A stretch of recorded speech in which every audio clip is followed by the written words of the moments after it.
Welcome guys in your English pro classes.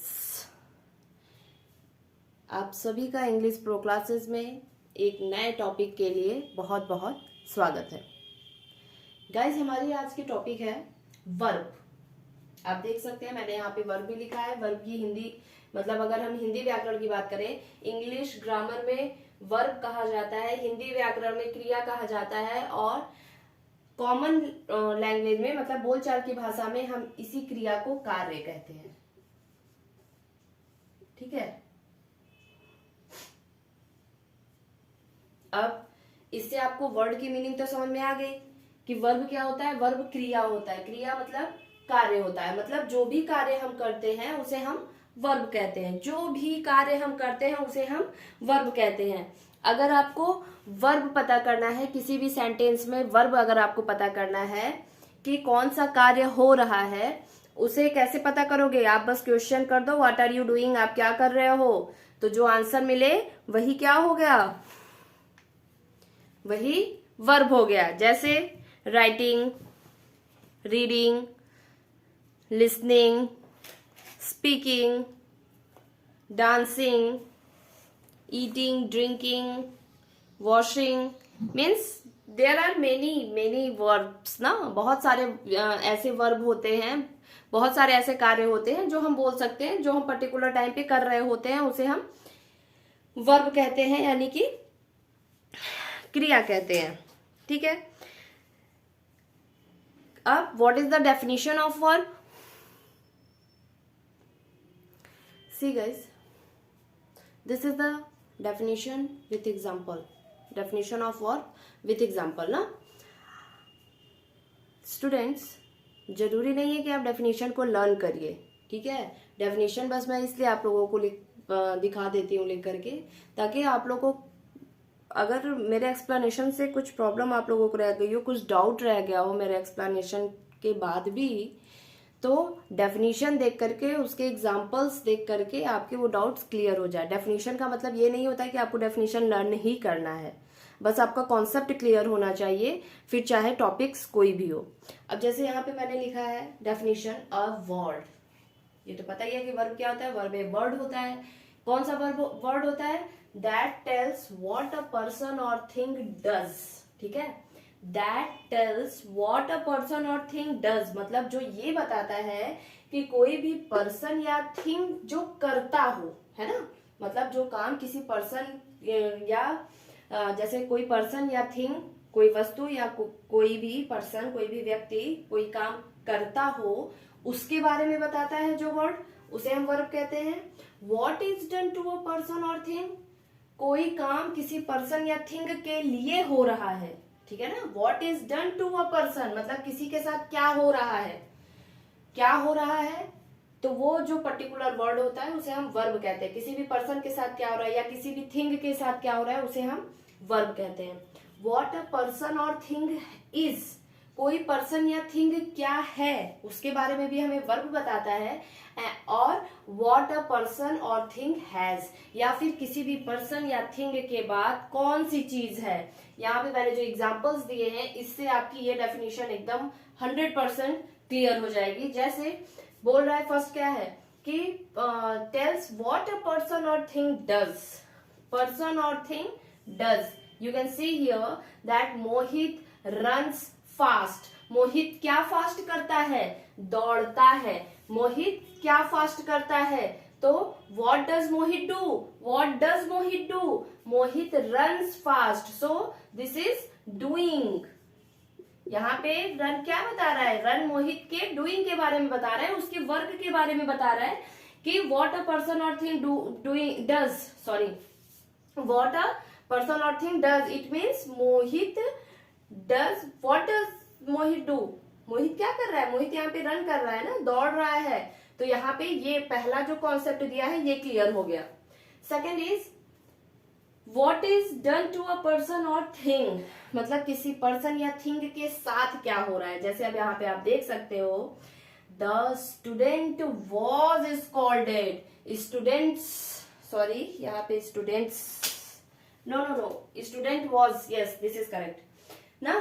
The student was scolded मतलब उस विद्यार्थी को डांटा जा रहा था। तो what is done to a person और थिंग, ये भी क्लियर हो गया कि स्टूडेंट के साथ क्या हो रहा है या क्या हो रहा था, उसे डांटा जा रहा था। तो ये किस व्यू में आ गया, something done to a person ना। Was is called it means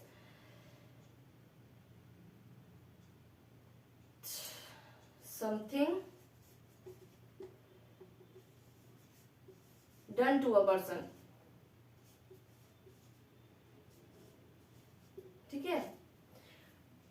was is called it बता रहा है कि what is done to a person, second concept भी क्लियर हो गया। थर्ड कॉन्सेप्ट क्या है कि व्हाट अ पर्सन और thing is or what a person और थिंग हैज। तो mister Mehta owns this car, owns मतलब खुद की है ना, क्या है ये दिस कार, ये कार खुद किसकी है, कौन इस पे पोजीशन दिखा रहा है, मिस्टर मेहता। तो ये वाला कॉन्सेप्ट क्लियर हुआ कि व्हाट अ पर्सन और थिंग हैज, यहाँ पे हैज पोजीशन के बारे में बता रहा है, ठीक है। तो ये वाला भी कॉन्सेप्ट क्लियर हो गया, पोजीशन वाला। अब आपका लास्ट है, क्या है, व्हाट अ पर्सन और थिंग इज। तो सी इज फैट, वो क्या है, फैट है, ठीक है ना। तो यहाँ पे बीइंग के सेंस में भी यूज हो गया। Students, I know that seeing these examples many questions बहुत सारे क्वेश्चंस आपके मन में आए होंगे, बहुत सारे क्वेश्चंस पुटअप हुए होंगे आपके मन में। तो क्वेश्चंस पुटअप करने की जरूरत नहीं है, आप ऐसे समझ लो is, do, does, was, were, has, have, ठीक है। और जितने भी वर्क को शो करने के वर्ड्स हैं, काम को यानी कार्य को शो ऑफ करने के जो वर्ड्स हैं जिनके थ्रू हम प्रेजेंट करते हैं, मतलब कार्य को रिप्रेजेंट करने के जितने भी वर्ड्स हैं वो सब किस में आते हैं, वर्ब में आते हैं। और ये कॉन्सेप्ट तो क्लियर हुआ, वर्ब कहते किसको हैं। See guys, Mohit runs fast, run shows doing, मतलब इससे हमको मोहित क्या कर रहा है ये पता चल रहा है कि मोहित क्या करता है, मोहित तेज दौड़ता है, ठीक है। The student was scolded, students के साथ क्या हो रहा है, स्टूडेंट वॉज स्कॉल्डेड मतलब स्टूडेंट, उस स्टूडेंट को, पर्टिकुलर स्टूडेंट को क्या किया जा रहा है, डांटा जा रहा था, ठीक है ना। Mister Mehta owns this car, mister Mehta ने क्या किया है, उनका पोजीशन शो हो रहा है किससे, ओन्स से, मतलब व्हाट अ पर्सन और thing has, what has mister Mehta, mister Mehta के पास क्या है, तो mister Mehta has this car और दैट कार, मतलब कुछ भी हो सकता है, ठीक है। मतलब ये बस बता रहे हैं जो वर्ड्स या तो किस लिए यूज हो रहे हो, किसी पर्सन के एक्शन को शो करने के लिए यूज हो रहा हो, किसी पर्सन के साथ क्या हो रहा है ये शो करने के लिए यूज हो रहा हो, किसी पर्सन के पास क्या है ये दिखाने के लिए यूज हो रहा हो, या क्या था, ठीक है ना, पोजीशन के लिए, मतलब किसी पर्सन के पास क्या था या क्या है ये दिखाने के लिए, कोई पर्सन क्या है या क्या था ये दिखाने के लिए जो वर्ड हम लोग यूज करते हैं उसे हम वर्ब कहते हैं। गाइस, वर्ब को ही हम लोग एक्शन वर्ड्स या फिर डूइंग वर्ड्स भी बोलते हैं, ठीक है। एक्शन वर्ड या एक्शन वर्ड या फिर वर्ब या फिर हिंदी में कार्य और या फिर डूइंग वर्ड्स, ठीक है। सिर्फ एक वर्ड को इतने सारे नामों से भी जानते हैं, जैसे नाउन को नेमिंग वर्ड भी कहते हैं, है ना, और एडजेक्टिव को डिस्क्राइबिंग वर्ड कहते हैं, और वर्ब को एक्शन वर्ड या डूइंग वर्ड कहते हैं, प्रेपोजिशन को पोजीशन वर्ड कहते हैं, कंजंक्शन को लिंकिंग वर्ड्स कहते हैं, है ना। तो ये आई होप आप लोगों का क्लियर हुआ है। अब हम बात करेंगे वर्ब के काइंड्स की, वर्ब के टाइप की। गाइस, वर्ब के काइंड्स ऑफ वर्ब,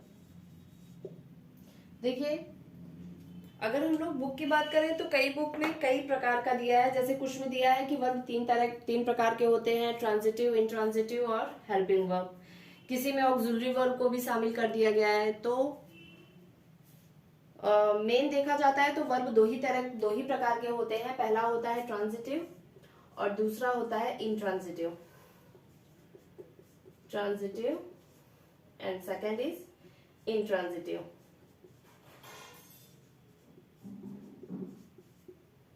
लेकिन मैं आप लोगों को हेल्पिंग वर्ब और ऑक्सिलरी वर्ब भी बताऊंगी, ठीक है। अभी पहले हम ट्रांजिटिव और इंट्रांजिटिव की बात कर लेते हैं। ट्रांजिटिव वर्ब क्या होते हैं? वो वर्ब, वो एक्शन वर्ड्स, इसी में एक मेन वर्ब भी आता है। ये दोनों जो होते हैं ना, देखिए क्या होता है कि ट्रांजिटिव इंट्रांजिटिव को मेन वर्ब का पार्ट माना जाता है, ठीक है। ट्रांजिटिव को मेन वर्ब का पार्ट माना जाता है। मतलब मेन वर्ब का पार्ट मानने का मतलब ये हो गया है कि मेन वर्ब जितने भी होते हैं या तो वो ट्रांजिटिव होते हैं या तो इंट्रांजिटिव होते हैं, ठीक है। अब आप लोग ये समझ लो कि ट्रांजिटिव और इंट्रांजिटिव क्या होता है। ट्रांजिटिव यानी कि वो वर्ब जिसके बाद ऑब्जेक्ट भी दिया हो, ठीक है। वो वर्ब जिसके बाद ऑब्जेक्ट भी दिया हो उसे हम ट्रांजिटिव वर्ब कहते हैं। और वो वर्ब जिसके बाद ऑब्जेक्ट की जरूरत ही ना हो, जो अपने आप अपने साथ खुद ऑब्जेक्ट लिया रहे, मतलब जिसके सिर्फ वर्ब को लिखने से हमारा सेंटेंस, हमारी बातें कंप्लीट हो जाए, हमारा कॉन्सेप्ट क्लियर हो जाए, उसे हम इंट्रांजिटिव कहते हैं। और वो वर्ब जिसके साथ हमें ऑब्जेक्ट भी लगाना पड़े उसे हम ट्रांजिटिव वर्ब कहते हैं। इंट्रांजिटिव सकर्मक होता है, सॉरी हिंदी में आप लोगों ने पढ़ा है ना, क्रिया में एक सकर्मक होता है और एक अकर्मक होता है। अकर्मक मतलब जिसमें कर्म ना हो और सकर्मक मतलब जो कर्म के साथ हो। तो यहाँ पे ट्रांजिटिव वर्ब क्या होता है? ये सकर्मक होता है, मतलब इसमें ऑब्जेक्ट हमको कर्म लगाना जरूरी होता है और इंट्रांजिटिव में ऑब्जेक्ट की जरूरत नहीं होती है, ठीक है। जैसे मैं यहाँ पे एक एग्जाम्पल लिखने जा रही हूँ, आप लोग देख लीजिए। मैंने लिखा एग्जाम्पल,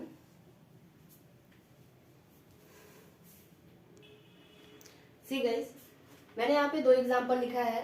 पहला मैंने लिखा है Rishi closed the window. Rishi closed the window, which action is done by Rishi. Rishi कौन सा काम कर रहा है? तो वो क्लोजिंग का काम कर रहा है, बंद करने का काम कर रहा है, ठीक है। तो यहाँ क्लोज क्या हो गया? क्लोज यहाँ पे वर्ब हो गया। अब हमको ये पता करना है कि ये क्लोज वर्ड जो है वो इस सेंटेंस में ट्रांजिटिव का रोल प्ले कर रहा है या इंट्रांजिटिव का रोल प्ले कर रहा है। इसको पता करने के लिए हमको क्या करना है, बस ये जो वर्ब दिया गया है इससे हम व्हाट और whom करके क्वेश्चन पूछेंगे, ठीक है। जैसे ऋषि क्लोज्ड व्हाट और ऋषि क्लोज्ड whom, तो whom से तो हमको कुछ मिला नहीं, ठीक है। whom से हमें कुछ मिल नहीं रहा है, तो इससे हम क्वेश्चन नहीं करेंगे। कैसे क्वेश्चन? ऋषि क्लोज्ड व्हाट, तो ऋषि क्या बंद कर रहा है? ऋषि द विंडो बंद कर रहा है। तो द विंडो यहाँ पे क्या हो गया? यहाँ पे विंडो ऑब्जेक्ट हो गया। तो इस सेंटेंस में क्लोज्ड कौन सा वर्ब हो गया है? क्लोज्ड हो गया है आपका ट्रांजिटिव वर्ब, ठीक है। अब एक चीज और समझ लीजिए, यहाँ पे द विंडो को हम ऑब्जेक्ट क्यों मान रहे हैं? क्योंकि जो ऑब्जेक्ट दिया गया हो अगर वो सब्जेक्ट से डिफरेंट हो या डिस्टिंक्ट हो, मतलब सब्जेक्ट से अलग हो, सब्जेक्ट से रिलेटेड ना हो, सब्जेक्ट के बारे में ना हो, तभी हम इस वर्ड को ऑब्जेक्ट मानेंगे, अदरवाइज हम इसे ऑब्जेक्ट नहीं मानेंगे, ठीक है। जैसे यहाँ पे मैं आपको एक दूसरा एग्जाम्पल दे रही हूं ताकि आप समझ जाओ। जैसे मैंने लिख दिया यहाँ पे, she is a poet, poetess, ठीक है। शी इज अ पोएटेस, वो एक पोएटेस है, ठीक है। ये तो कंफर्म हो गया कि ये ट्रांजिटिव है। क्यों ट्रांजिटिव है? क्योंकि इसके बाद ऑब्जेक्ट दिया गया है, ठीक है। और इसको हम ऑब्जेक्ट क्यों मान रहे हैं? ऑब्जेक्ट हम किसी भी वर्ड को ऑब्जेक्ट तभी मानेंगे जब वो सब्जेक्ट को ही रिफ्लेक्ट ना कर रहा हो, ठीक है। अब जैसे क्या हो गया, सी इज अ पोएट, तो मैंने क्या बोला कि हम व्हाट या whom से क्वेश्चन पूछेंगे। अगर यहाँ पे हम देखते हैं तो यहाँ पे ये इज क्या है, इज वर्ब है ना, इज क्या है, इज वर्ब है। अब ये जो वर्ब है इससे अगर हम व्हाट या whom से क्वेश्चन पूछेंगे तो भी हमको आंसर मिलेगा। जैसे अब मैंने पूछ दिया सी इज व्हाट, तो सी इज व्हाट मतलब सी इज अ पोएटेस। लेकिन एक चीज आप ध्यान दीजिएगा, ये पोएटेस किसे बोला जा रहा है, इसी को तो बोला जा रहा है, सी के लिए ही तो यूज हुआ है। मतलब सी और पोएटेस अलग अलग नहीं है ना, सी और पोएटेस क्या है, सेम पर्सन है ना। तो यहाँ पे ये ऑब्जेक्ट नहीं माना जाएगा, इसका मतलब यहाँ इज क्या हो गया, इज इंट्रांजिटिव हो गया। समझ में आया कुछ? आपको बस इतना समझना है कि जब हमारा ऑब्जेक्ट डिफरेंट हो, डिस्टिंक्ट हो, किससे, सब्जेक्ट से डिस्टिंक्ट हो, जब वर्ब के बाद कोई वर्ड दिया गया हो और वो सब्जेक्ट से डिस्टिंक्ट हो, सब्जेक्ट से डिफरेंट हो, तो उसे हम क्या कहते हैं, उसे हम तभी ऑब्जेक्ट मानेंगे, अदरवाइज वो ऑब्जेक्ट नहीं होगा। अब एक चीज और आप लोग देख लीजिए, ट्रांजिटिव और इंट्रांजिटिव को थोड़ा सा मैं यहाँ पे ब्रेक लगा रही हूँ और आप लोग को एक चीज बता देती हूँ। ऑब्जेक्ट क्या होता है, ऑब्जेक्ट कर्म होता है। हिंदी में बोला जाए तो ऑब्जेक्ट क्या होता है, ऑब्जेक्ट कर्म होता है। कर्म क्या होता है, कर्म ऐसी चीज होती है जिस, देखिए पहली बात तो सेंटेंस में कर्म जो होते हैं, सेंटेंस में जो ऑब्जेक्ट होते हैं वो या तो नाउन होते हैं या प्रोनाउन होते हैं, ठीक है, या तो वो नाउन होंगे या प्रोनाउन होंगे। जैसे यहाँ पे हमने क्या देखा, द विंडो, तो द विंडो, विंडो क्या है, विंडो नाउन है। पोएटेस, पोएटेस भी क्या है, पोएटेस भी नाउन है। कौन सा नाउन है, कमेंट करके बताइएगा, ठीक है। अब देखिए ऑब्जेक्ट, हाँ, वर्ब के कर्म क्या होता है, कर्म मतलब ये पता चलता है कि वो चीज, ऑब्जेक्ट क्या होता है, जब किसी चीज पर या फिर किसी चीज के थ्रू हम कोई वर्क कर रहे हैं, कोई एक्शन कर रहे हैं, तो हम उसे ऑब्जेक्ट कहते हैं। जैसे यहाँ पे हम क्लोज कर रहे हैं, क्या क्लोज कर रहे हैं, किस चीज पे, ये क्लोजिंग का वर्क किस पे हो रहा है, विंडो पे हो रहा है, तो विंडो क्या हो गया, विंडो ऑब्जेक्ट हो गया, ठीक है। जब हम, मतलब हमारा जो वर्ब होता है वो किसी ना किसी तरह से जुड़ा होता है, किससे, ऑब्जेक्ट से जुड़ा होता है, या किसी नाउन या प्रोनाउन से जुड़ा हो, तो उसको हम क्या बोलेंगे, ऑब्जेक्ट बोलते हैं। आप देखिए कभी कभी ऐसे भी सेंटेंस हमको देखने के लिए मिलते हैं जिसमें दो ऑब्जेक्ट होते हैं, है ना। जैसे सी, जैसे मदर मेड या मदर कुक्स, मदर मेड कर दे रहे हैं, चलो, मदर मेड डिनर,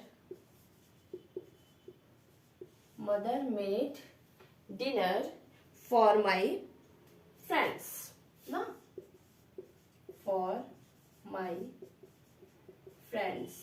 अब देखिए यहाँ पे मैंने क्या बोला, अगर आपको पता करना हो, जैसे वर्ब क्या है, मम्मी ने बनाया, मम्मी ने क्या बनाया, डिनर बनाया था, ठीक है। अब मैंने क्या बोला कि अगर आपको किसी भी सेंटेंस में ऑब्जेक्ट पता करना है कि ये ट्रांजिटिव है या इंट्रांजिटिव है, तो आप वर्ब के साथ, एक्शन वर्ड के साथ, डूइंग वर्ड्स के साथ या तो व्हाट से क्वेश्चन पूछ दीजिए या तो whom से क्वेश्चन पूछ दीजिए, ठीक है।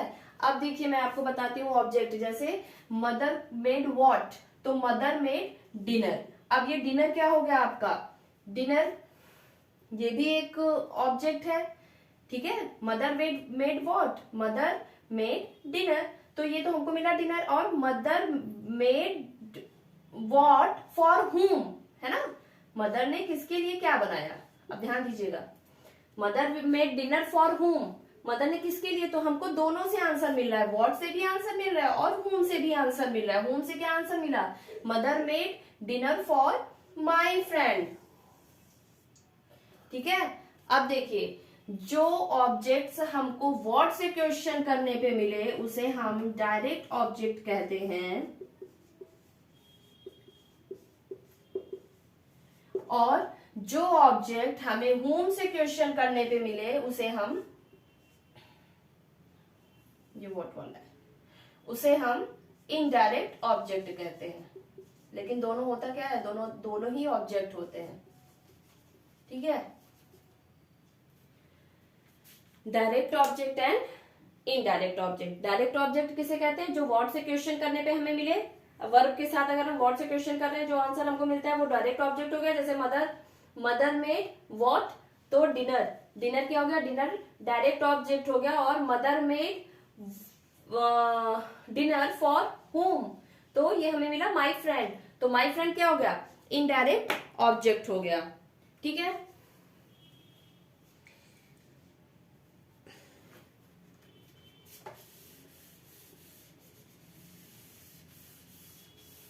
गाइस मैं यहां आप लोगों को एक्सरसाइज के लिए थ्री सेंटेंसेस दे रही हूं। इसे आप लोग कमेंट बॉक्स में जरूर बताइएगा, ठीक है।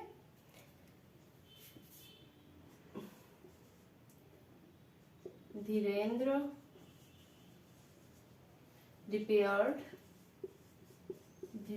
repaired the car।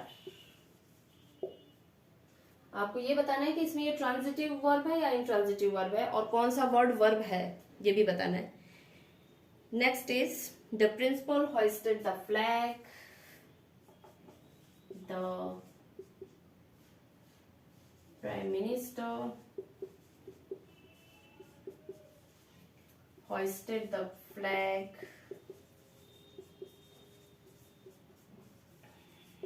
Third is he slept।